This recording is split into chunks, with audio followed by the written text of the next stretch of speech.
হোলি আসবে, রং লাগবে, সেলফি উঠবে, একদিন আনন্দ হবে, তারপর পরের দিন সেই একই জীবন। আপনি কি কখনো ভেবেছেন এই উৎসবগুলো কার জন্য হয়?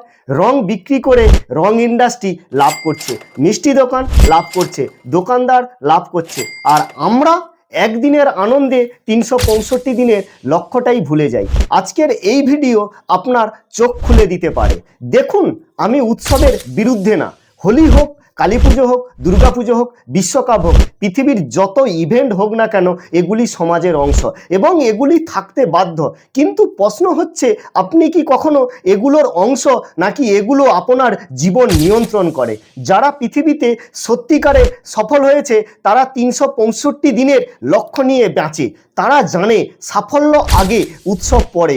একটা দিন আনন্দ করলে সমস্যা নেই, কিন্তু প্রতিটা ইভেন্ট যদি আপনার লক্ষ্যকে হারিয়ে দেয়, তাহলে সাফল্য আপনার জন্য নয়। পৃথিবী আপনাকে ব্যস্ত রাখতে বাধ্য থাকবে। নতুন সিনেমা হবে, নতুন বিশ্বকাপ হবে, নতুন উৎসব হবে, কারণ পৃথিবীর সম্পর্ক মানুষ চায় যে আপনি লক্ষ্যভ্রষ্ট হয়ে জীবনটা নষ্ট করে দিন। সফল মানুষ লক্ষ্যভ্রষ্ট নয়, তারা কন্টিনিউয়াসভাবে লক্ষ্যের প্রতি ডেডিকেশান দিতে থাকে। তারা সফল মানুষ আনন্দ ছাড়ে না, সে আনন্দকে ডিলে করে দেয়, লেট করে দেয়, তারা পরে আনন্দ অনুভব করে।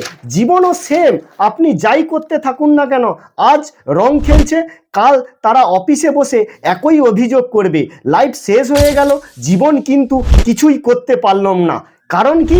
ওকে লক্ষ্যভ্রষ্ট করার জন্য ইভেন্ট রেডি ছিল। পৃথিবীর স্বার্থপর আপনাকে ইভেন্টে ব্যস্ত করাবে।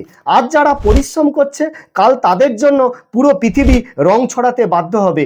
মনে রাখবেন, যেদিন আপনি সফল হবেন, সেদিন আপনার প্রতিটা দিন রঙিন হোলিতে ভরে যাবে। পৃথিবী আপনাকে ব্যস্ত রাখবে, কিন্তু আপনি সিদ্ধান্ত নিন, আপনি উৎসবে আনন্দ করবেন, না সময় আপনার হয়ে কাজ করতে বাধ্য হবে। আজ থেকে শুরু করুন, 365 দিনের জন্য বাঁচুন। যদি ভিডিও ভালো লাগে অবশ্যই সাবস্ক্রাইব করুন, আর এমন মোটিভেশন ভিডিও পেতে আমার সঙ্গে থাকুন। সাফল্য আসবে তাদেরই যারা অপেক্ষা নয়, কাজ শুরু করবে, এবং আজই শুরু করে দিন।